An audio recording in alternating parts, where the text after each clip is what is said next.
अस्सलाम वालेकुम एवरीवन। तो आज हमारे साथ मौजूद हैं अली रज़ा माहिर, जो कि मेरे भाई हैं, जिन्होंने मेरे साथ काम किया है और पाकिस्तान से इटली तक का सफ़र हम दोनों ने मिलकर साथ किया है।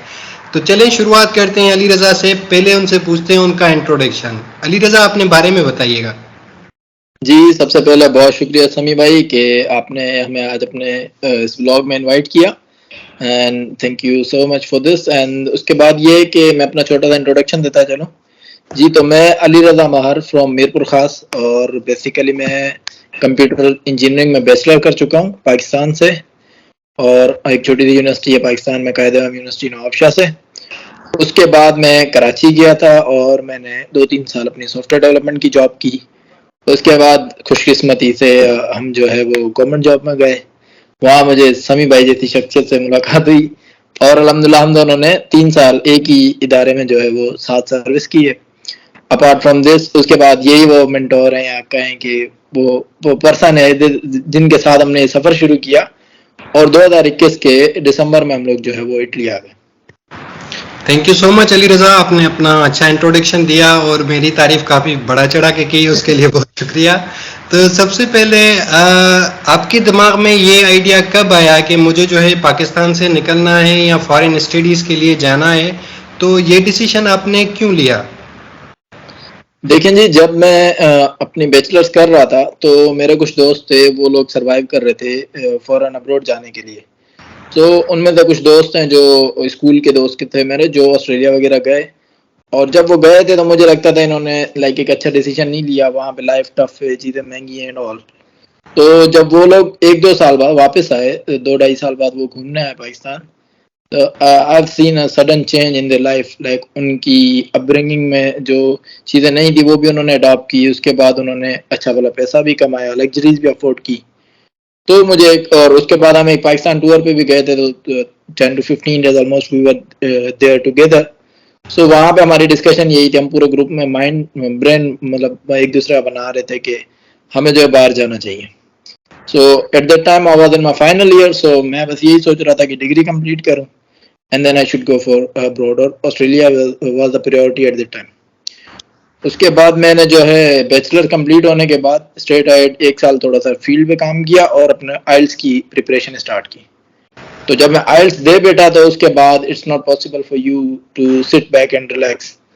तो ये चीज़ बड़ी ट्रिगर कर रही थी। इट्स लाइक उस टाइम पे मैंने कोई 30-35,000 भरे हुए थे आइल्स के, और उसकी एक्सपायरी डेट आनी थी। तो मुझे एक चीज़ थी कि यार अब अप्लाई करना है।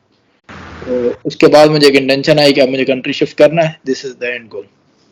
तो फिर जब आपने ऑस्ट्रेलिया के लिए अप्लाई किया तो फिर वहाँ से आपको क्या फीडबैक आई और क्या चैलेंजेस वहाँ पे आपको मिली? इट वाज इजी और नॉट? देखें, सबसे बड़ा बेनिफिट ये था कि I was in Karachi, so it's easy for me to travel anywhere, to meet any consultant, to find any route which leads to Australia. So मैं ये चीज़ें एक्सप्लोर कर रहा था कि खुद से करना है, दोस्तों से भी कनेक्टेड था। तो सब ऑस्ट्रेलियन यूनिवर्सिटीज़ में क्लियर कट मुझे ये चीज़ समझ आई कि बहुत सी यूनिवर्सिटीज़ रजिस्टर्ड कंसल्टेंट के थ्रू ही जो है वो एडमिशन देती हैं। So I just started meeting with the consultants, और मैं मिलता रहा, अपना केस इवेल्युएट करवाता रहा, प्रोसेस समझता रहा किस तरह होगा, कुछ होगा। और मुझे ये समझ आई कि इस प्रोसेस में मुझे जो है वो कंसल्टेंट का सहारा लेना पड़ेगा। खुद से जो है वो बहुत रेयर है कि ऑस्ट्रेलियन एडमिशन मिले, अदरवाइज बहुत सी यूनिवर्सिटीज़ पे एजेंट्स कंसल्टेंट जो है रजिस्टर्ड है। तो फिर मैंने एक यूनिवर्सिटी, 1-2 यूनिवर्सिटीज़ में मेलबर्न की में एडमिशन लिया था। आई रिमेंबर साउदर्न क्रॉस में लिया था, यूनिमेल में लिया था।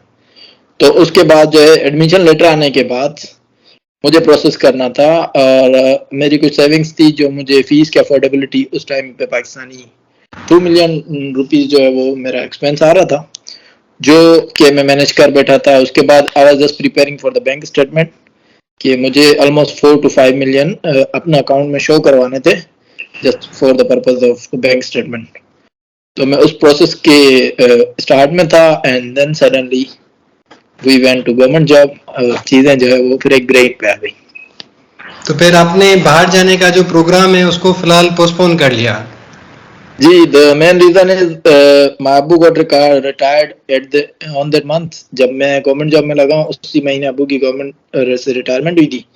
सो मैं कराची में था, मैंने फ़ोन किया घर के, मैंने ये टेस्ट दिया था एंड मुझे इंटरव्यू अपॉइंटमेंट लेटर आ गया है। सो मैं अब क्या करूँ, जाके ज्वाइनिंग दूँ या ना दूँ?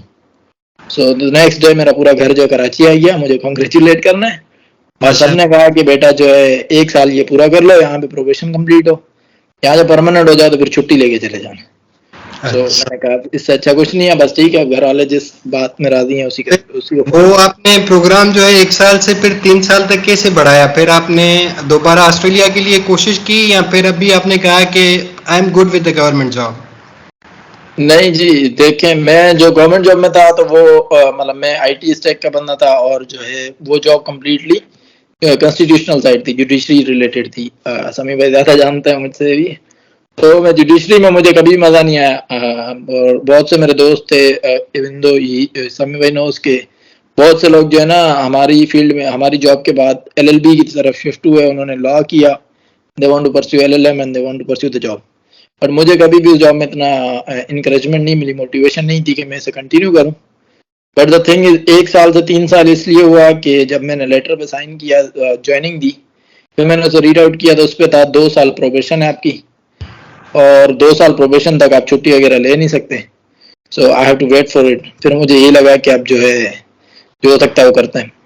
फिर मैं 2 साल कंप्लीट होने के एंड पे था, मैंने कहा जब मेरा कंप्लीट हो at least I have the admission again in my hand and I should apply for the leave. So मैंने फिर जर्मनी की एडमिशन के लिए ट्राई किया, और घूमते फिरते जो है वो इटली भी एक्सप्लोर करना शुरू किया। एंड सही। I remember we had some long conversation about country shift. मैं आपकी ब्रांच में भी आता था, हम छुट्टी के बाद घंटों बैठे रहते थे, और एक बिल्कुल, तवील मुद्दत से मतलब हम इसी चीज को एक्सप्लोर कर रहे थे, कहाँ जाएं क्या करें। तो बिल्कुल, बिल्कुल। अब ये चीज जोर पकड़ चुकी थी, मुझे और यहाँ हमने पे एक क्यूरी आ रही है, जो कि मैं रियलिटीज जानता हूँ, लेकिन मैं चाहता हूँ कि मेरी ऑडियंस को ये चीज़ पता चले कि पाकिस्तान में क्या क्या चैलेंजेस आती है। तो बीइंग अ आईटी स्पेशलिस्ट आपके पास माशाल्लाह काफ़ी ज़्यादा स्किल्स हैं, जिसका मैं खुद आई विटनेस हूँ, आपने काफ़ी प्रोजेक्ट्स वगैरह बनाए हुए हैं। तो जैसे कि हमारा पाकिस्तान आईटी की चीज़ों से काफ़ी जो है लेग करता है, काफ़ी चीज़ें वहाँ पे कमी है और हमें वहाँ पे रेवोल्यूशन लेनी आनी चाहिए। तो क्या आपने वहाँ पे कोशिश की कि मुझे अपने डिपार्टमेंट में ही या फिर जुडिशरी में कुछ ना कुछ चेंजेस लाऊं, कुछ कुछ डिफरेंट करूं? ऐसा कोई जैसे फ्रेशली ग्रेजुएट होता है बंदा तो एक बहुत ज़्यादा इंस्पिरेशन होती है, पैशन होता है कि कुछ ना कुछ मुझे मुल्क के लिए करना है। तो ये आपने क्या क्या आपने सोचा और आपको उनका क्या क्या सामना करना पड़ा? अच्छा जी, ये वो चैप्टर है which I really don't want to discuss, but the thing is that Sami bhai already knows and he wants me to explain all this. The thing is आप जो है वो चेंज नहीं ला सकते पाकिस्तान में, specially in the government organisation. If you want to try to change the जो रिवायती तरीके हैं वो अगर आप चेंज करने ही करोगे तो सडनली आपके लोग जो है आपके अगेंस्ट आना शुरू हो जाते हैं।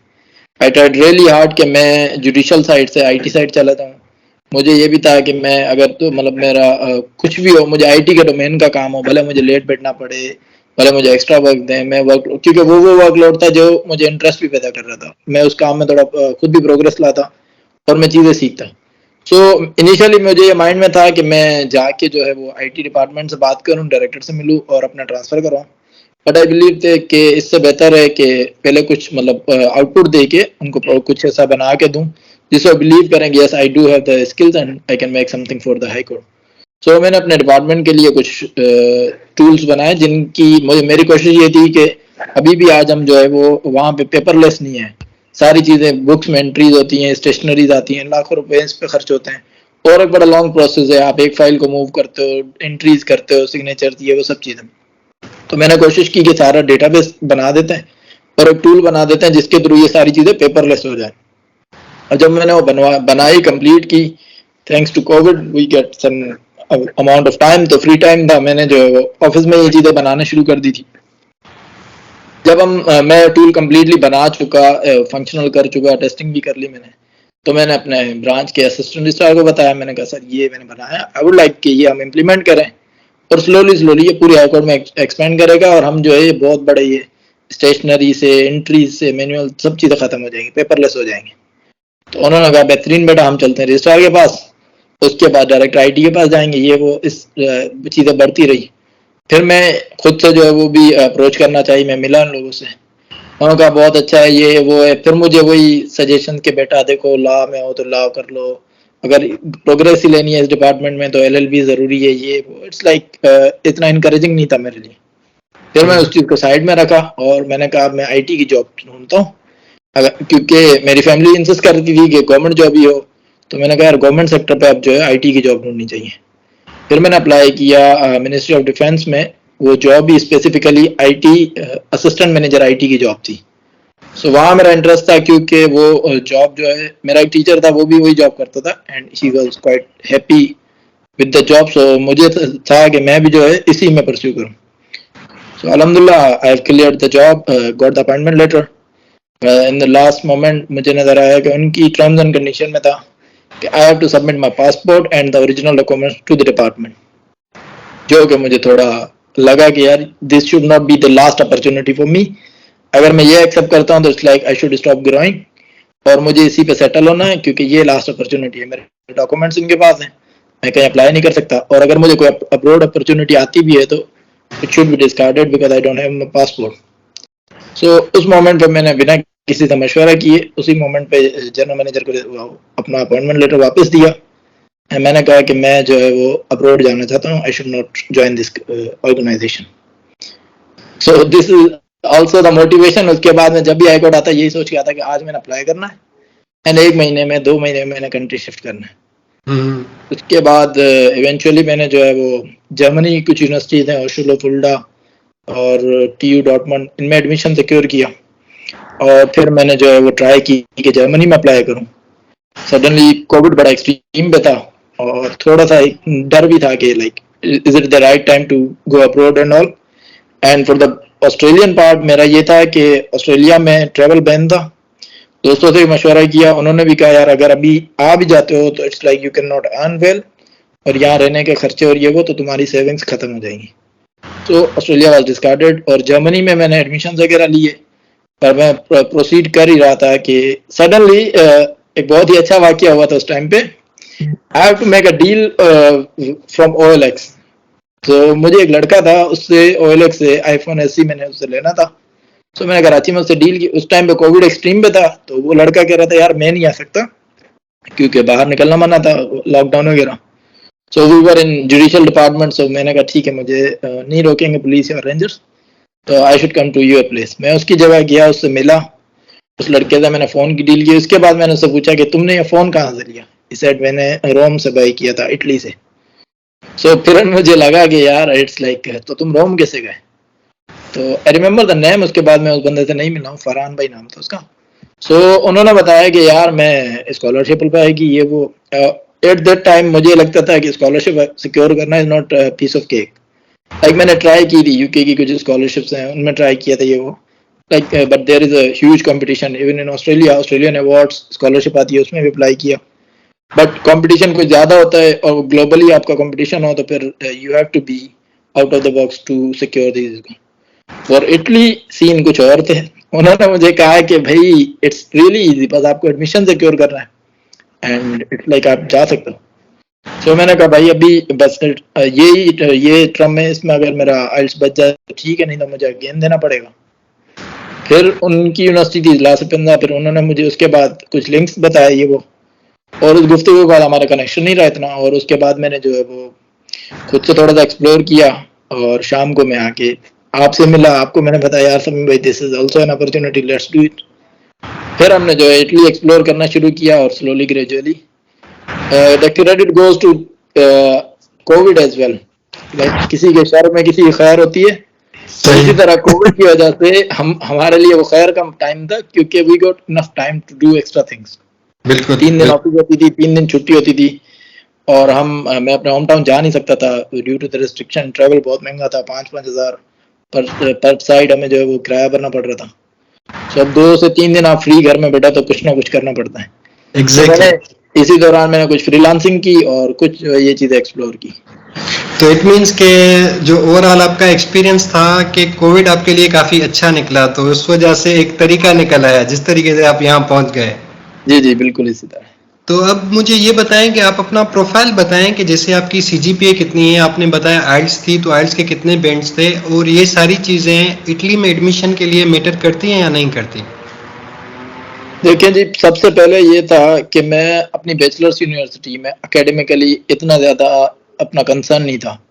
इट्स लाइक बस एग्जाम्स निकल रहे हैं, सिस्टम सेटिंग में चल रहा है, और थोड़ा सा ये था अपने स्किल सेट पे काम करना है. So I spend learning the languages rather than reading the courses. मुझे ये लगता था कि कोर्स पढ़ के या सारी चीजें रट्टे लगा के कुछ नहीं होने वाला, एक आध लैंग्वेज पे फोकस करते हैं और साथ साथ डिग्री पास भी हो जाए तो इट्स इनफ. बट फिर मैं यूनिवर्सिटी में ही मेरे जो क्लासमेट्स थे उनसे डिस्कशन होती थी, यार बाहर का क्या सीन है वो. सो मुझे ये चीज़ समझ आई कि अगर हमें बाहर जाना है, so I have to maintain the GPA above than 3. So इसलिए मैंने लास्ट के 2-4 सेमेस्टर जो थे उनमें थोड़ा सा एकेडमिक पे ज़्यादा जोर दिया और अपनी लाइब्रेरी रूटीन स्टार्ट की. उसके बाद ये हुआ कि मैंने अपनी सीजीपीए मेंटेन की, इट्स लाइक 3.21, जस्ट अबव 3. तो जो रिक्वायरमेंट थी वो कंप्लीट की. और उसके बाद मैंने ये किया कि फॉर इटली मैंने ये सोचा कि अब मेरे पास एक्सपीरियंस था अपना फील्ड रिलेटेड, उस पे और उसकी बेसिस पे और अपनी सीजीपीए की बेसिस पे मैंने यूनिवर्सिटीज़ में अप्लाई किया. एंड आई रिमेंबर हमने कोई 9 से 10 यूनिवर्सिटीज़ में अप्लाई किया.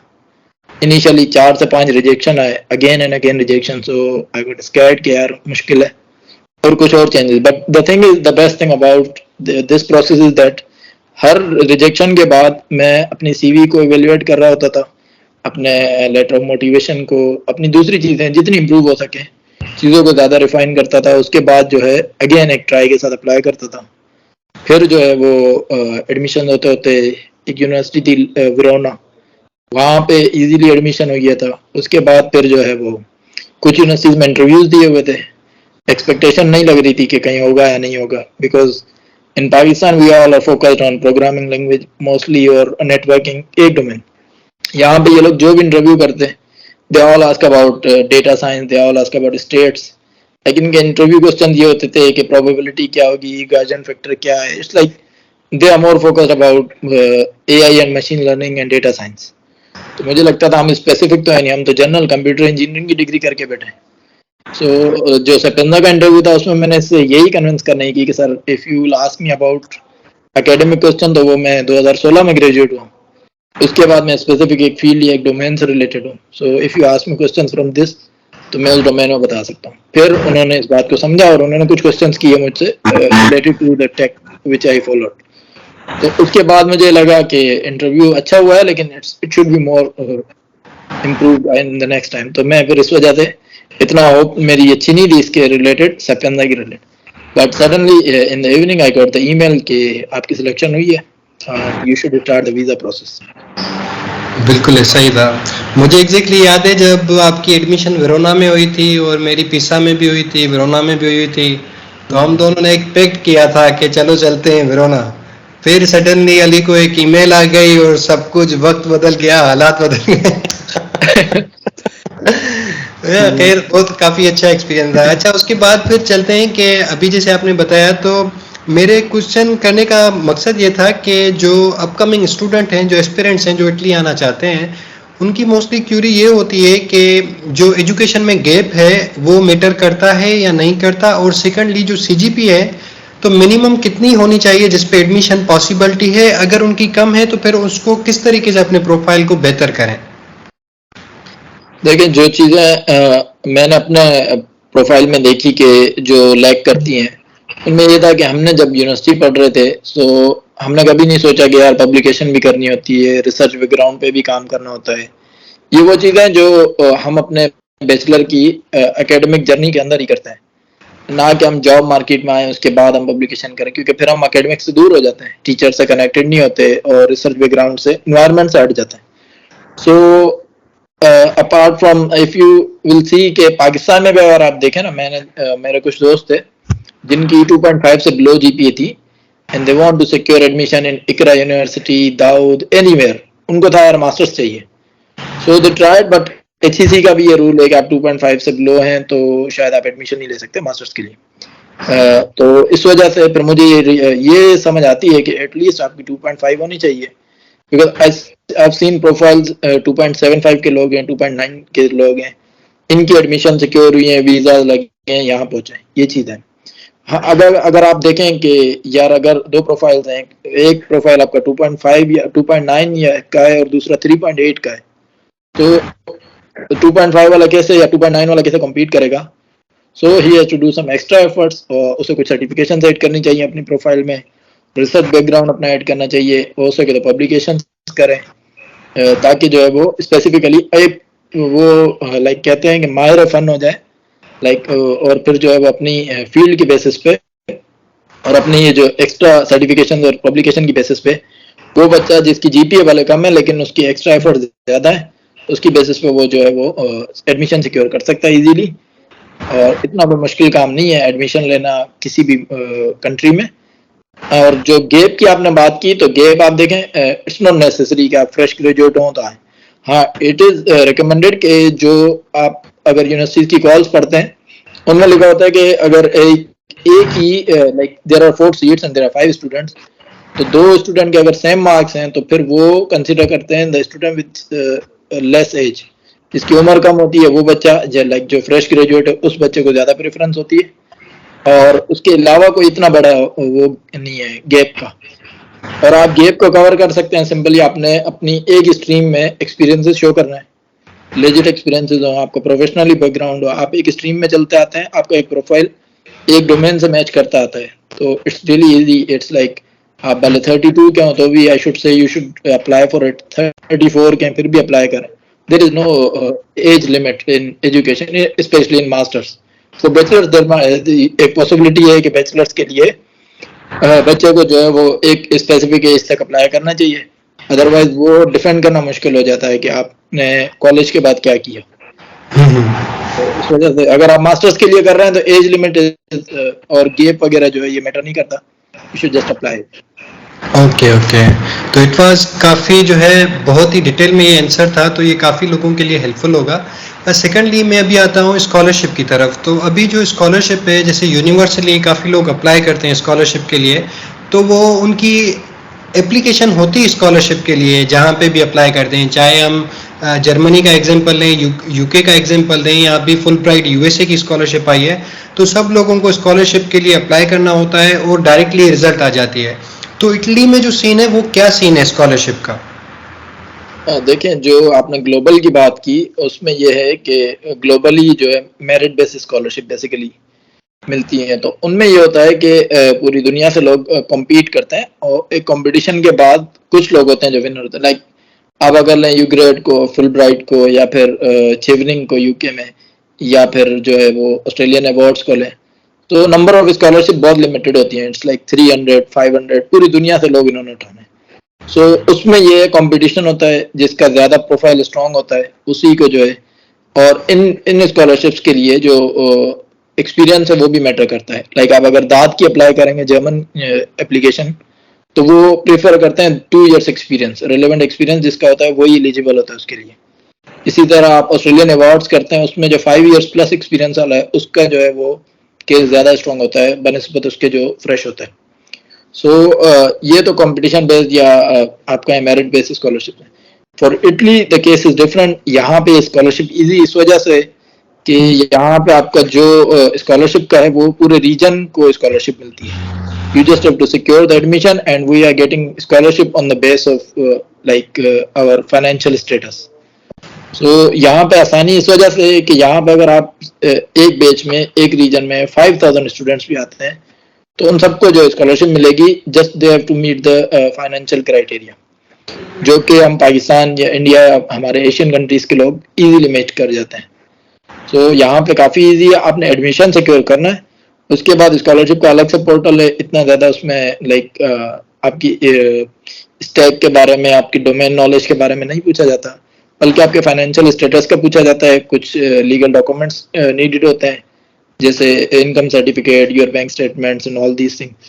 तो उनसे ये होता है कि उनको बस आइडिया होता है कि this is a deserving student, और ये नीड बेस्ड स्कॉलरशिप कहलाती है।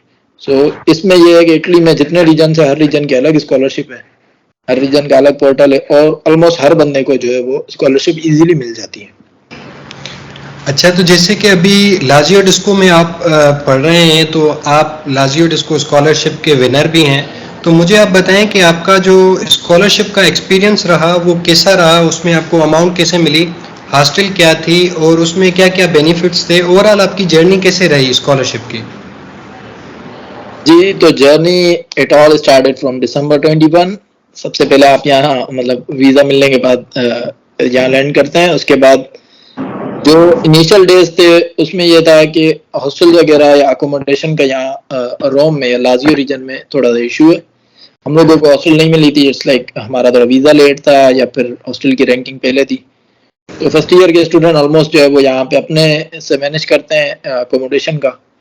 और एक पर्सपेक्टिव होता है कि यार हम फॉरेन जा रहे हैं तो बहुत मुश्किल होगी, लोग बड़े वो होंगे।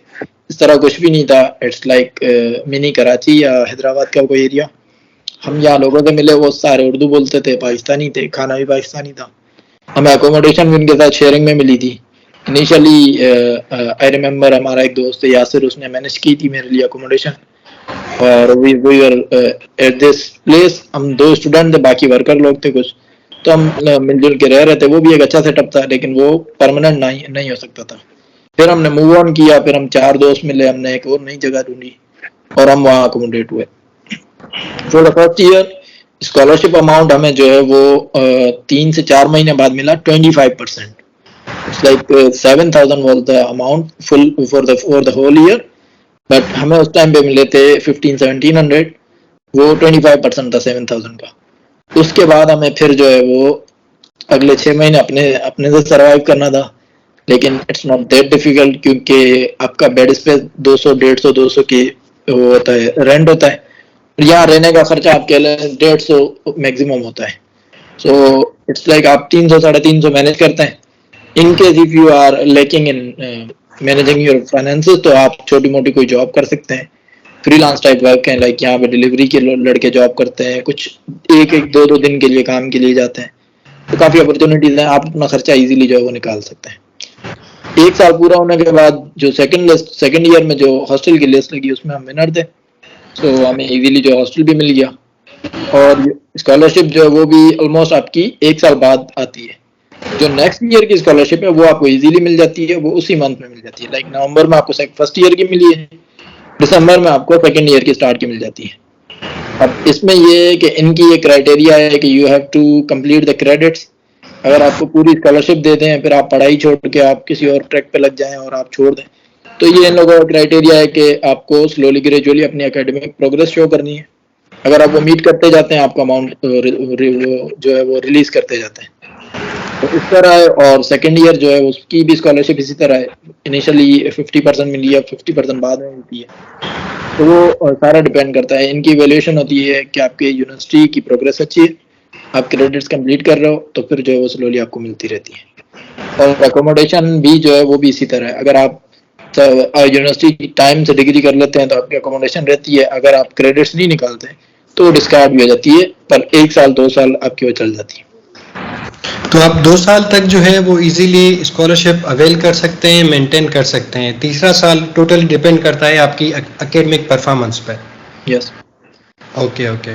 उसके अलावा आप बताइएगा कि आप जब पाकिस्तान से यहाँ आ गए तो कम्प्लीटली आपका जो फोकस था वो सिर्फ एजुकेशनल एक्टिविटीज़ में था, या फिर आपने कहा कि मुझे भी यूरो कमाने चाहिए? इस पे देखा जाए ना तो मैं क्योंकि एकेडमिकली 2016 से बड़ा अनटच था। मुझे क्लासेस लेना, यूनिवर्सिटी जाना, इसमें कोई मज़ा नहीं आता था। इट्स लाइक मैं जाता था लेकिन एडजस्ट नहीं होता था। मुझे लगता था अब ये इस लाइफ से गुजर चुके हैं, क्योंकि मैं 5 साल अपने जो है वो फील्ड या जॉब एक्सपीरियंसेस में गुजार चुका था। सो वो वर्कहॉलिक नेचर थी, 9 to 5 की कोई साइकिल फॉलो करने वाली आदत थी। तो फिर मैंने जो ट्राई किया, यहाँ वहाँ से जॉब्स वगैरह सर्च की। और लकीली मैंने एक जॉब भी की यहाँ पे डोमेन रिलेटेड। सो इनिशियली मैं था कि मुझे अपनी स्कॉलरशिप बचानी है, तो मुझे अपना जो है वो क्रेडिट्स मेंटेन करने पड़ेंगे। सो मैंने वो जॉब शुरू में की, कुछ महीने ऑनलाइन की थी, वर्क फ्रॉम होम था। लेकिन यही था कि मैं यूनिवर्सिटी नहीं जाता था और जो है अपना लैपटॉप पे काम किया, थोड़ा सा शाम में घूमा फिरा और वापस। तो इस रूटीन को कुछ महीने फॉलो किया। उसके बाद उन्होंने मुझे ऑफर की कि you should come for full time. और अब ये बहुत सी चीज़ें ना, अब मैं पाकिस्तान में होता तो मेरे भी जहन में होती हैं। बहुत सी चीज़ें लोगों के जहन में होती हैं कि स्टूडेंट हैं, आपको काम अलाउ नहीं है, आप इतने घंटे कर सकते हो। तो आप देखें, आप ये मतलब इटली में भी ये इसी तरह ये है कि हर चीज़ का बीच का रास्ता अवेलेबल है। तो कंपनी ने मुझे बीच का रास्ता बताया कि भाई आप 20 आवर्स का कॉन्ट्रैक्ट करें, काम हम आपसे 40 आवर्स का लेंगे, सैलरी आपको उस तरह से देंगे, ये सब चीज़ें चलती रही। तो मैं काम भी करता रहा और तकरीबन मैंने 11 मंथ का मतलब 1 साल का मेरा उनसे कॉन्ट्रैक्ट था।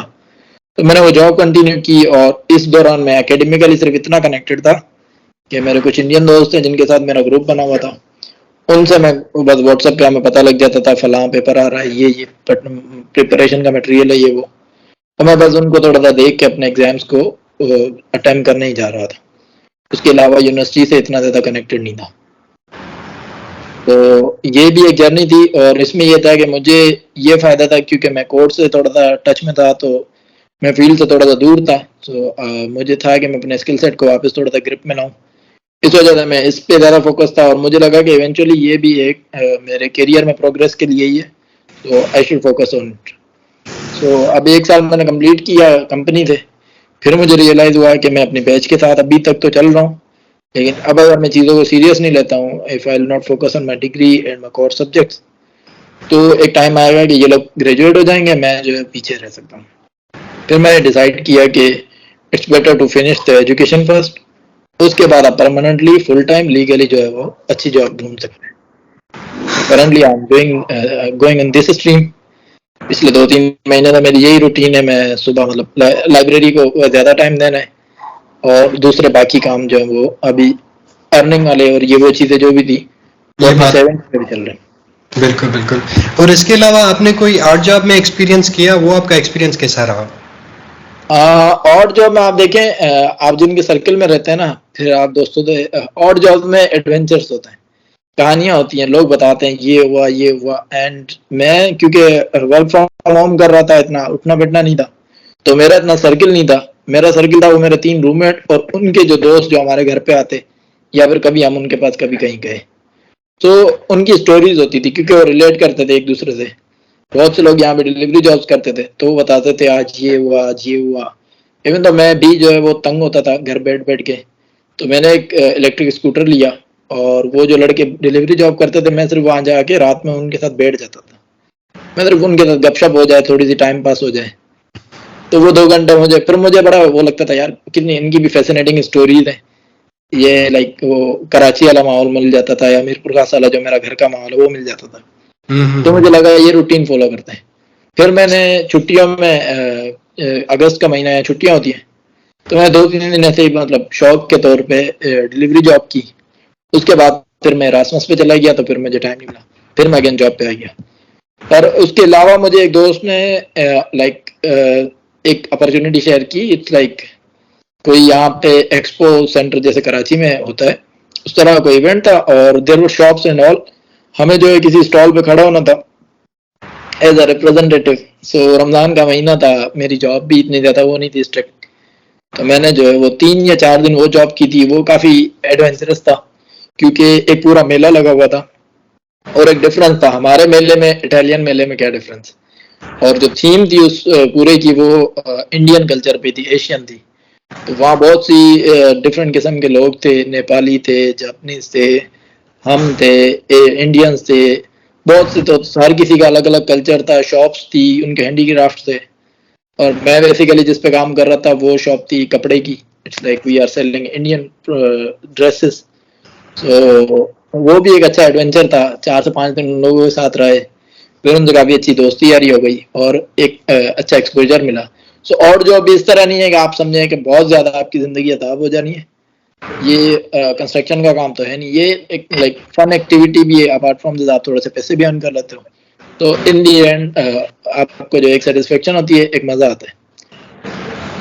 ये छोटे से एक्सपीरियंसेस है उसके और जॉब्स के। नहीं, ये काफ़ी इंटरेस्टिंग एक्सपीरियंस है। तो यहाँ पे मैं एक जो एक क्यूरी आपसे करूँगा कि जैसे हमारे पाकिस्तान में एक माइंडसेट होता है कि भाई ये कोर्ट में काम कर रहा है, या फिर ये इंजीनियर है, या फिर कहते हैं कि ये ऑफिसर बंदा है, ये मजदूर है। तो वहाँ पे एक डिफरेंस कैटेगरी बनाई हुई है कि कुछ लोग जो है ऑफिसर के तबके में आते हैं, कुछ लोग जो है वो लोअर मिडिल क्लास तबके में आते हैं, जो मजदूर वगैरह होते हैं या डिलीवरी के काम करते हैं। तो वहाँ पे ये काफ़ी ज़्यादा जो है ना एक डिफरेंस है इस चीज़ का। तो जब आपने ये और जॉब्स यहाँ पे की आपने, और यहाँ पे आपने एक वाइट कॉलर जॉब भी की, जैसे आपने सॉफ्टवेयर हाउस में काम किया तो एक वाइट कॉलर जॉब भी थी, तो आप मुझे ये बताएं कि इन टोटल जॉब्स जितने आपने की तो उसमें कहीं भी आपको फील हुआ कि आप कोई छोटा काम कर रहे हैं या आप कोई बड़ा काम कर रहे हैं, या जो आपके जो सीनियर्स थे जो काफ़ी अच्छे थे सॉफ्टवेयर हाउस में, उनका बिहेवियर आपके साथ कैसा था? ये ओवरऑल जर्नी बताइएगा। जी, जो मैंने एक्सपीरियंसेस किए हैं, लोग काफ़ी अच्छे हैं और ये सारी मिथ्स हैं जो हमारे दिमाग में बैठी हुई है, क्योंकि हमारी सोसाइटी में हम ये चीज़ें ज़्यादा बढ़ा चढ़ा के फील करते हैं इस वजह से। But in the and ground reality ये है कि कहीं भी आपको ना वो किसी क्लास सिस्टम में मैयर नहीं किया जाता, आपको एज ह्यूमन ट्रीट किया जाता है। अगर आप कंपनी की बात करें, जो कंपनी का मालिक था, जो बॉस था, वो भी उसी क्लास में मेंटेन, मतलब वो भी उसी तरह चलता था, वो भी उसी तरह हमारे साथ उठता बैठता था। और जो सबसे छोटे मतलब जूनियर डेवलपर्स में कोई था या कोई हम डेवलपर्स थे, हमारे साथ भी वही था। हम भी वही उसी होटल में जाते थे, उसी क्लबिंग में अगर जाना हो तो साथ जाते, पार्टी साथ होती, काम होता तो उसी क्लास में मेंटेन होते, मशीन होती तो जो लैपटॉप हम चला रहे हैं वही वो चला रहा है। तो ऐसा कोई डिफरेंस था नहीं। और इनका ये अच्छी चीज है कि ये लोगों को जज नहीं करते थे, तो और हमें कोई फियर भी नहीं होता। और अब आप अगर और जॉब्स की बात करें, और जॉब में भी इस तरह बिल्कुल नहीं होता। लाइक मैं जो कंप्यूटर का मुझे लगता है प्रोफेशनल मैनर में आया हूँ। मैं जब हैरत में आया तो मैंने अपने बराबर में एक दुकान थी, नेपाली लोग थे, वो हैंडीक्राफ्ट बेच रहे थे। उन पे एक इंडियन लड़की खड़ी थी, आई आस्क्ड हर कि आप क्या करते हो? ये वो she said I am a doctor. अब वो एमबीबीएस इंडिया से करके मास्टर्स कर रही थी, वो भी तो वो जॉब कर रही थी। मैंने फिर लाइक हमारी डिग्री से था, एमबीबीएस ज्यादा वो है इम्पोर्टेंस है। मैंने उनसे पूछा कि don't you feel like it's odd job, why you are doing this? ये वो तो उसने मुझे कहा कि ये माइंडसेट पाकिस्तान इंडिया में है। मुझे रियलाइज हुई कि यार if he can do, if everyone is doing, तो फिर क्या शर्म, क्या ये मतलब कोई इस तरह से हिचकिचाहट नहीं होनी चाहिए। और काम कोई छोटा मोटा नहीं होता। और कोई बंदा जो है ये सोचे कि लोग क्या सोचेंगे, लोगों का काम ही सोचना है। बिल्कुल focus on your work. The best thing is आपको अपना हर दिन प्रोडक्टिव बनाना है। फिर आप पढ़ के बनाओ, आप स्कूल से बाहर हो तो उससे अच्छा करो। लाइक वो जो आजकल अश्नीर ग्रोवर चल रहा है वो भी कहता है ना कि भाई अगर तू कॉलेज में है और प्रोडक्टिविटी दे रहा है तो इट्स बेस्ट कि अपना टाइम यूटिलाइज कर। अगर कॉलेज से बाहर है तो सुट्टे फूकने से अच्छा है कि आप जो है वो ज्यादा प्रोडक्टिव काम करो। तो मैं फिर ऑफिस इसी वजह से आगे एक ही सेटिस्फेक्शन दी, चलो मैं यूनिवर्सिटी नहीं जा रहा लेकिन मैं कमर्शियल काम सीख रहा हूँ, मैं इंडस्ट्री समझ रहा हूँ, तो ये ज्यादा प्रोडक्टिव हो सकता है मुझे। एग्जैक्टली, आपका टाइम मोटिव वेस्ट नहीं हो रहा था, कुछ ना कुछ आप कर रहे थे। एग्जैक्टली, यही मोटिव। सही। और इसके अलावा मैं आपसे ये कहूँगा कि अभी जो अपकमिंग काफ़ी लोग, अभी लोगों की वीज़ा लगी हैं, अभी वो ऑन द वे हैं, वो यहाँ पे आना चाह रहे हैं, तो ये जो आपने अपने पर्सनल एक्सपीरियंस किए हैं, तो आप उनको क्या सजेस्ट करेंगे कि वो यहाँ आके अपनी एजुकेशन पे तवज्जो दें या फिर जॉब पे तवज्जो दें, या दोनों चीज़ों को बैलेंस करें जैसे आपने बैलेंस किया? देखें, अब मुझसे पूछेंगे तो it's not easy to maintain both the things, but there is saying कि आपका डिसिप्लिन और आपके कोर्स पे मैटर करता है। अगर आप समझते हैं आपका कोर्स बहुत ही लाइट है, बहुत ही इजी है और आप मैनेज कर जाते हो, तो फिर it's better to start your professional career, क्योंकि इवेंचुअली आपने करना वही है, आपने मार्केट में होना है, आपने जो है काम इंडस्ट्री में करना है। और अगर आप समझते हैं कि आपका एकेडमिक मुश्किल है, लाइक यहाँ पे कुछ फील्ड्स हैं, कंप्यूटर रिलेटेड है, इंजीनियरिंग रिलेटेड है, तो उनमें मुश्किलात हैं। लाइक नैनो टेक्नोलॉजी है यहाँ पे, वो कुछ लोगों तो 4 साल में निकलती है, कुछ तो 5 में। तो अगर वो नैनो वाला बच्चा जो है वो उठते ही और जॉब पे फोकस करता है तो वो समझो बहुत ज्यादा लंबी, एरोनॉटिकल वाले इस तरह। तो ये कुछ स्पेसिफिक डोमेन है, इनके बच्चों को ज्यादा फोकस अपना एकेडमिक पे करना है, क्योंकि डिग्री लेना मस्त है। ये बातें हैं कि डिग्री कुछ नहीं होती, शायद पाकिस्तान में ना हो, यहाँ मैटर करती है। डिग्री पे ही आपके जो है वो आगे वर्क परमिट और आगे के जो डॉक्यूमेंट्स है वो बनते हैं। और डिग्री वो कार्ड होती है जिसके थ्रू आप पूरी दुनिया एक्सप्लोर कर सकते हो। यहाँ की डिग्री की बेसिस पे आप जो है वो कहीं भी जॉब भी ले सकते हो। तो बेटर यही है। अगर मैं खुद से पूछूं तो मुझे ये लगता है कि इनिशियली मुझे शायद ये करना था कि मुझे फ्रीलांस करनी थी या फिर पार्ट टाइम 4-5 घंटे दिन में जॉब करनी थी और अपना एकेडमिक पे फोकस रखना था। और the best thing should be कि मैं आते ही जो है लैंग्वेज पे फोकस करता। If I learn Italian language तो अपॉर्चुनिटीज जो है वो डबल या ट्रिपल पे चली जाती हैं। तो बेटर ये भी एक अच्छी अप्रोच है। और अगर आपको अपॉर्चुनिटी मिलती है या फिर आप ग्रैब कर लेते हो, तो you should honour that opportunity. आपका कहीं इंटरव्यू होता है, you should be serious about it. आपने ये सोचना है कि यार मैंने अप्लाई किया था तो उस टाइम कुछ सोच के किया था, अब अपॉर्चुनिटी ग्रैब करना इज योर रिस्पॉन्सिबिलिटी। सो उसको लाइट ना लें, कोई भी अपॉर्चुनिटी छोटी नहीं होती। कहीं भी जॉब मिलती है, कहीं भी आपका कैरियर होता है, कहीं भी लर्निंग मिलती है, तो उसको कुछ अरसे के लिए सीरियस लेने के बाद वो आपका कैरियर बन जाती है। तो it's better to focus on the things and depend upon your criteria. अगर आप आसान स्ट्रीम में टाइम वेस्ट कर रहे हैं, नेटफ्लिक्स एंड चिल चल रहा है, तो इट्स बेटर कि दिन को प्रोडक्टिव करें। फिर प्रोडक्टिविटी में कुछ भी करना हो तो उसमें कोई मसला नहीं है। यहाँ पे अपॉर्चुनिटीज बहुत है, हर घंटे के हिसाब से बंदा जो है वो अर्न भी करता है, अपने टाइम को वैल्यू भी करता है। आई शुड रिकमेंड कि जो प्राइमरी फोकस है वो तो सबका, अगर स्टूडेंट वीजा पे तो स्टडी आपका प्राइमरी फोकस है, तो never distract yourself from the primary goals. Better यही आप अपना प्राइमरी गोल्स अचीव करें।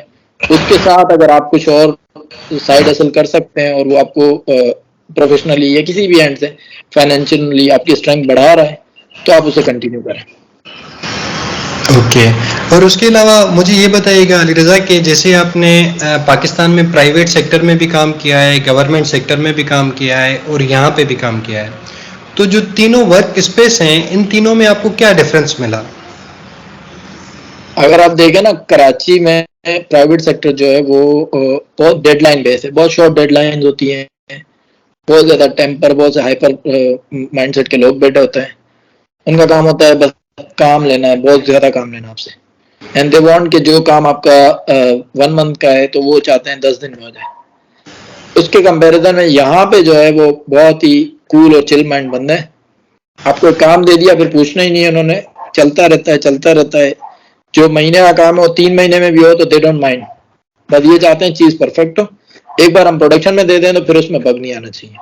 हमारे लोग कहते हैं कि बस कहीं से भी गूगल से उठाओ, स्टैक ओवरफ्लो से उठाओ, कोई जुगाड़ लगाओ, अभी दे दो, क्लाइंट से पेमेंट रिलीज हो जाए उसके बाद देखेंगे, पेमेंट रिलीज हो जाए, बस यही होता। तो ये बहुत बड़ा वो था हमारे कल्चर में, थोड़ा सा डेडलाइन बहुत शॉर्ट होती थी, और ये फिर बंदे को ना थोड़ा सा जहनी सुकून भी डिस्टर्ब करती है, इनर पीस डिस्टर्ब होता है। फिर आप पाकिस्तान में देखो तो वीकेंड पे आपको कॉल्स आएंगे ऑफिस से, लेट सिटिंग बहुत बड़ा गंदा कल्चर है वहाँ पे प्राइवेट सेक्टर में। तो यहाँ पे ये सब चीजें नहीं है। ये अगर बॉस भी होगा या कोई कंपनी का मालिक भी होगा, अनटिल अनलेस उससे कोई मतलब उनकी प्रोडक्ट को ब्रीच ना हो, जो लाइव में कोई बग ना हो, तो फिर वो टाइम का कोई वो नहीं करते। लर्निंग पे भी आपको टाइम देते हैं। लाइक आप चाहते हो कि आपको नहीं आता, बता दो नहीं आता, फिर आप ट्राई करो कहीं ना कहीं से वो लर्न कर लो, उनसे समझ लो, इंटरनेट से सीख लो। आजकल लर्निंग इजी है काफी इंटरनेट के थ्रू, तो आप जो है वो फॉलो कर सकते हो। तो यहाँ का वर्क कल्चर बहुत कंफर्टेबल है, इजी है, और आप इतना ज्यादा जिंदगी में बेजार नहीं होते जितना वहाँ पाकिस्तान में था। जब की बात करें तो गवर्नमेंट सेक्टर का अलग हिसाब किताब है। आप like you are the boss, it's easy money. Pakistan में government job is an easy money. आपने सिर्फ जॉब करनी है, जाना है, आना है, टाइम पूरा करना है। उस टाइम में आप काम करोगे तो अप्रिशिएट है, और नहीं करोगे तो कोई मसला नहीं है। और दूसरी बात कि जितना ज्यादा काम करोगे उतना, गवर्नमेंट जॉब में ये रूल था कि जितना आप गधों की तरह काम करोगे उतना ही गधों की तरह काम नहीं। तो आपको अपनी जो है वो अपनी जॉब डिस्क्रिप्शन समझनी है और अपने काम से अपनी रिस्पॉन्सिबिलिटीज पूरी करनी। एग्जैक्टली। और वहाँ पे कोई अप्रिसिएशन नहीं होती, आप जितना भी हार्डवर्क करो, कुछ भी करो, एग्जैक्टली कुछ भी नहीं है। एग्जैक्टली वो लोग अगर आप मतलब हमारी ऑफिस जो थे, हम जिसमें थे, वहां पे तो वो था ना कि जो जितना सीनियर है वो ज्यादा मतलब वो है king of all the trade. तो इस तरह से था। लेकिन ये है कि काफी अच्छा टाइम वहां भी अच्छा गुजरा था, और इन दी एंड हमने वो भी इंजॉय किया, पार्ट ऑफ लाइफ। अच्छा, उसके अलावा मुझे ये बताइएगा कि इटली आके यहाँ पे किसी और अपॉर्चुनिटीज में हम जा सकते हैं जो फुली फंडेड हो, घूमने का मौका हो, पैसे भी वापस मिले, ऐसा कोई सिनारियो है? जी, इस तरह की काफी सारी अपॉर्चुनिटीज हैं। लाइक आप यूरोपीय यूनियन की किसी स्टेट में हो, तो यहाँ पे अगर आप घूमने और एक्सप्लोर करने की बात है तो शॉर्ट टर्म में इरास्मस की बहुत सी अपॉर्चुनिटीज आती हैं, और वो जो है वो आपको 7 से 10 दिन के लिए फुली फंडेड होता है। टिकट से लेकर आपका रहना पीना खाना सब कुछ जो है वो यूरोपीय यूनियन का किसी प्रोजेक्ट जो है वो फंड करते हैं, और उसमें आप जो एक्सप्लोर भी करते हो, आप डिफरेंट नेशनलिटीज से मिलते हो। अब अगर आप साइक्लिक लाइफ में हो, like I was in job, so मुझे बड़ा इम्पॉसिबल लगता था 10 दिन की छुट्टी मिलना। तो मैं सिर्फ एक बार जा चुका हूँ, लेकिन अगर कोई बंदा सिर्फ पढ़ाई कर रहा है और छोटे मोटे काम करके अपने खर्चे मैनेज कर रहा है, तो it's better for them to explore as much as they can, because आप जितनी ज्यादा कंट्रीज घूमोगे आप उतनी मैं एक प्रोजेक्ट में गया हूँ and I met with more than 7 to 8 nationalities. फिर वहाँ 19 साल के बच्चे से लेके 45 साल के आदमी तक से मैं मिला, 10 दिन हमने साथ स्पेंड किए, चीजें समझी, कल्चर समझा, ज्योग्राफी समझी, उनकी ट्रेड समझे, उनके खाने देखे, उनके रहन सहन देखा, उनका कल्चर देखा। So it was a great experience and अगर मुझे टाइम हो तो I would like to go every month. इस तरह से चीजें हैं। सो ये काफी अपॉर्चुनिटीज हैं। उसके अलावा आपको इंटर्नशिप्स बहुत सी हैं, आपको पेड जॉब्स हैं, आप 3 महीने 6 महीने 1 साल की जॉब्स के लिए भी जा सकते हैं। लाइक मेरा एक दोस्त है, वो स्वीडन में जॉब करता था, तो he got an opportunity from here, तो वो वहाँ गया, वहाँ जाके उसने की। दूसरे लोग जो है वो बार्सिलोना में जॉब करते थे, स्पेन में जाते हैं लोग। सो अपॉर्चुनिटीज हैं, इट्स अप टू यू कि आप उससे एक्सप्लोर करते हो, इंटरेस्टेड हो और चीज़ हम कंप्लीट करते हो। रिक्वायरमेंट कंप्लीट होंगी, आपका केस स्ट्रांग होगा, you will get the opportunity. So हम कह सकते हैं कि जो इटली आने का जो एक गेटवे है वो जस्ट इटली तक महदूद नहीं है, वहाँ से मजीद और भी अपॉर्चुनिटीज जो हैं उनके रास्ते निकलते हैं। बिल्कुल इसी तरह है। जब आप स्टूडेंट स्टेटस पे हो तो यूरोपीय union is all in your hand. उसके अलावा आप बहुत सी कंट्रीज इजीली जा सकते हो। यहाँ के रेजिडेंस परमिट पे हम इजिप्ट जा सकते हैं, मोरक्को जा सकते हैं, टर्की जा सकते हैं, सऊदी अरेबिया जा सकते हैं। बहुत सी ऐसी और काफी इजीली और बहुत चीप होता है। It's like for Saudi Arabia you just have to pay 70 euros for the airline ticket. Morocco के भी इसी तरह 50-70 यूरोज में आप चले जाते हो, इजिप्ट भी चले जाते हो। तो ये वो चीजें हैं जो पाकिस्तान में बैठ के आप सिर्फ ड्रीम ही कर सकते थे कि यार अब मुझे if I was fond of history, मुझे बहुत ज्यादा लगाव है हिस्ट्री से, तो मैं इजिप्शियन में जो पिरामिड्स हैं वो देख के सिर्फ it's like fascinating thing for me. पर यहाँ आने के बाद मैं अवेल कर सकता हूँ। If I want to go, मैं बस कल टिकट कराऊँ, मैं परसों जो है इजिप्ट के पिरामिड्स के सामने खड़ा हूँगा। इसी तरह टर्की से बहुत से लोग हमारे मुतासिर होते हैं, specially after the drama earthquake. सही। तो वो एक डिजायर होती है कि यार हाया सोफिया देखनी है, इस्तांबुल जाना है। तो ये चीजें बहुत वो होती हैं। तो यहाँ आने के बाद possibilities are like limitless, you have plenty of opportunities. तो आप इजीली दुनिया ग्रैब कर सकते हो। एंड अगर आप यहाँ की डिग्री ले लेते हो, फिर तो आपके पास गेटवे, आप दुनिया के किसी पार्ट में भी जाके जॉब कर सकते हो और एक्सप्लोर कर सकते हो। तो it's better to have an opportunity abroad, especially in Europe. You can explore as much as you want. सही। तो अगर जैसे अभी आप ग्रेजुएट हो जाते हैं, तो ग्रेजुएट होने के बाद जो इटली का कानून है उसके तहत आप अपने मुल्क वापस जा सकते हैं, मतलब वो आपको बाउंड करेंगे कि आप वापस जाएं, या फिर कोई आपको मजीद अपॉर्चुनिटी देते हैं, स्टे देते हैं कि आप यहाँ रह के अपना फ्यूचर बनाएं या फिर कहीं और मूव हो जाएं? Is it possible? अब ये वो क्वेश्चन हैं जो मतलब इमेजिनरी माइंड में जब हम वहाँ आते बहुत ज्यादा होते थे।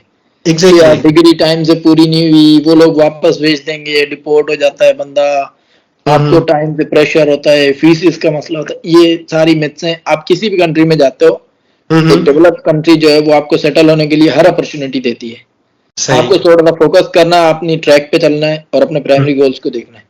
सो यहाँ आने के बाद ऐसा कोई सीन नहीं है, क्योंकि आप भी रहते हो, आपने भी देखा होगा कि यहाँ यंगस्टर्स इतने ज्यादा है नहीं, पॉपुलेशन इनकी ग्रो कर नहीं रही है। जो ग्राफ 90s में था आज भी वही ग्राफ है। So they need the youth, they need the people to work for them, they need the people to fill the opportunities. तो यहाँ पे आपने अगर डिग्री ली है तो सिंपली इटली आपको, जैसे इंग्लिश कंट्रीज का बहुत से लोगों को पता होता है कि जैसे PSW मिलता है यूके में, या फिर प्राइमरी जो है वो वर्क परमिट मिलता है ऑस्ट्रेलिया में, वर्क परमिट। तो यहाँ पे जो है, यहाँ पे भी इस तरह का है। अब क्योंकि इटालियन में ये लोग कहते हैं चिर्को लवोरो, लाइक सीकिंग द वर्क, इस तरह का कुछ है। वो भी कोई 1 से 2 साल का होता है, 18 months to 24 months, इस तरह का कुछ वो मिल जाता है। उसके बाद आपने अगर जॉब के कॉन्ट्रैक्ट शो कर दिया तो वो फिर आपका जो है वो परमानेंट जॉब में कन्वर्ट हो जाता है। और ये चीज दिमाग से मतलब गुमान से निकाल दे बंदा कि मैं यहाँ आ गया हूँ तो आपकी कोई हालात बिगड़ गए, या मैं अगर डिग्री नहीं कर पाया, डिग्री करने के बाद ये मुझे बोलेंगे वापस जाओ। तो डिफरेंसेस हैं। लाइक चाइना में इस तरह होता होगा, मे बी जो है साउथ कोरिया में होता होगा, मे बी सऊदी अरेबिया में होता होगा। पर this part of the world ये लोग, इनको लोग चाहिए जो इनकी नेशन का पार्ट बने जो इनकी नेशनलिटीज अडॉप्ट करें। सो यूरोपीय यूनियन में जो भी कंट्रीज हैं मोस्टली उनमें यही इस तरह की चीजें हैं। उसके बाद so it's easy after the degree you have more opportunities, you have the ability to earn more, to grow more, और आप ओके। अपने फैमिलीज भी सेटल कर सकते हैं।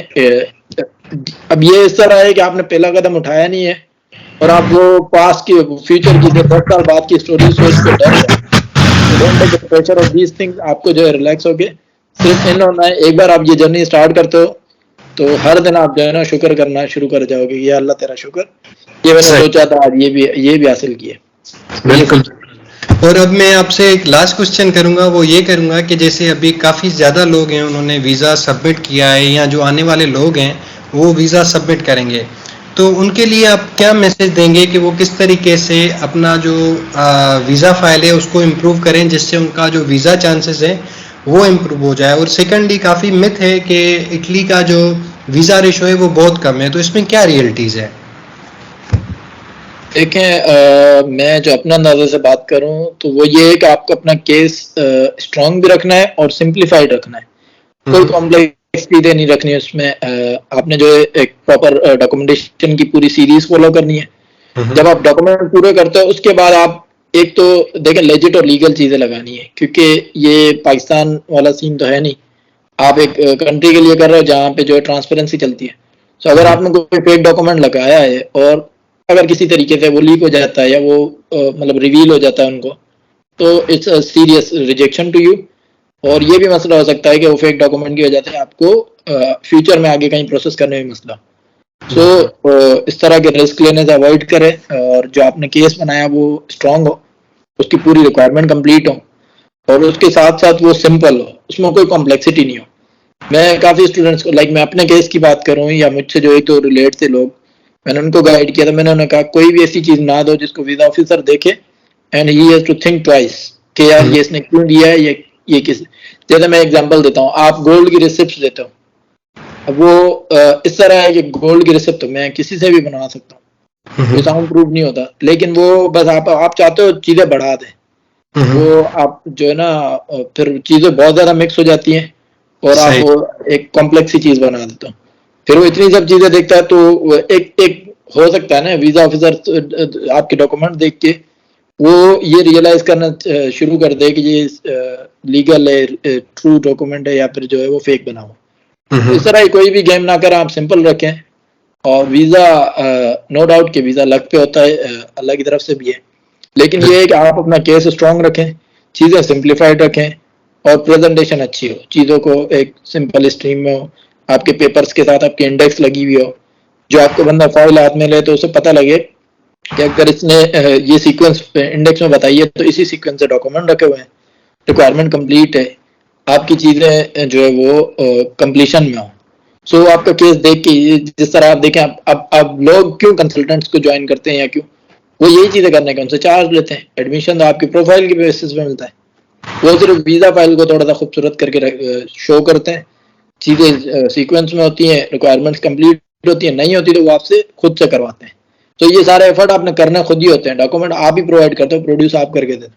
तो अगर आप खुद से अपना केस जो है स्ट्रॉन्ग करते हो, कोई इस तरह की डाउटफुल चीज़ उसमें नहीं रखते जिससे case lead to the rejection, तो फिर जो है वो आई बिलीव कि आपका वीज़ा लग जाना चाहिए। बट एक कॉन्सेप्ट दिमाग में होना चाहिए कि अगर आप 300 वीज़ा आते हैं फॉर सपोज एंड 3000 स्टूडेंट और 5000 स्टूडेंट आर अप्लाइंग, तो ये तो मतलब वो है ऑब्वियसली बात है कि 300 लोगों को मिलेगा, बाकी लोगों को रिजेक्शन आएगा। तो अब अगर आपके पास कॉम्प्लीमेंट्री कुछ ऐसा है जो आपका प्रोफाइल को स्ट्रॉन्ग कर सकता है, लाइक आपके एक्सपीरियंसेस हो गए, रिसर्च बैकग्राउंड हो गया, आपके साथ कुछ और ऐसा है जो आपके प्रोफाइल में दूसरों के पास नहीं है, तो अगर आपको कोई चीज़ यूनिक बनाती है तो वो भी जो है वो आपको लीड कर सकती है टू द सिलेक्शन। सही, बिल्कुल। ये सब चीज़ है। Thank you so much Ali Raza, आपने टाइम दिया और जो आपकी इन्फॉर्मेशन थी वो काफ़ी एक तो इंटरटेनिंग थी और प्लस में काफ़ी इफ़ेक्टिव है मेरे लिए भी और जो आने वाले स्टूडेंट्स हैं उनके लिए भी। तो आई am really thankful for your time. Thank you so much अमी भाई, it was quite good with you and मुझे नहीं एक्सपेक्टेड था कि मैं जो है ये इस तरह के सेशन कर सकता हूँ deliver. Thank you for giving me the opportunity and I hope कि इसमें से 5% भी 1% भी अगर किसी को इंस्पिरेशन मिले किसी का वीजा लग जाए, जैसे मुझे जो है वो इंस्पिरेशन मिली थी फ्रॉम फरहान भाई, एज आई टोल्ड यू। तो इस तरह अगर किसी को लीड जनरेट होती है तो I will be more than happy. And इंशाल्लाह जो है इस तरह के अब आप लोगों के एफर्ट्स हैं कि आप विदाउट कुछ किसी से एक्सपेक्ट किए आप जो इतनी सारी मेहनत करते हैं, इतने ब्लॉग्स बनाते हैं। मैंने देखा आप लोग यूनिवर्सिटीज के पूरे फॉर्म और एप्लीकेशन सारी सबमिट करा है। It's a complex thing, but आपने वो डेडिकेटेड टाइम दिया इन चीज़ों को और जिनसे बहुत से लोगों को बेनिफिट्स भी होता है। बिल्कुल। Hats off to you all guys. नहीं, थैंक यू। और इंशाल्लाह मुझे काफ़ी उम्मीद है कि 15% से काफ़ी ज़्यादा जो लोगों को है, क्योंकि काफ़ी ऑडियंस जो है वो काफ़ी डिटेल में जाती है। कुछ लोग होते हैं, कुछ लोग नहीं, मेजॉरिटी में होते हैं कि वो सिर्फ वीडियो देखते नहीं हैं, क्यूरी स्टार्ट कर देते हैं। लेकिन कुछ सीरियस लोग होते हैं, जैसे आप हो गए, मैं हो गया, तो हमने वो यहाँ तक पहुँचे तो हम भी वीडियोस देख के इंफॉर्मेशन रिसर्च करके यहाँ पे पहुँचे हैं। तो I don't think it's rocket science के काफ़ी मुश्किल हो। तो जो आपने इंफॉर्मेशन प्रोवाइड की है, इससे काफ़ी लोगों का भला होगा and I am really thankful. Thank you so much अभी भाई। Thank you. See you again. Okay bro, see you again. Bye bye bye.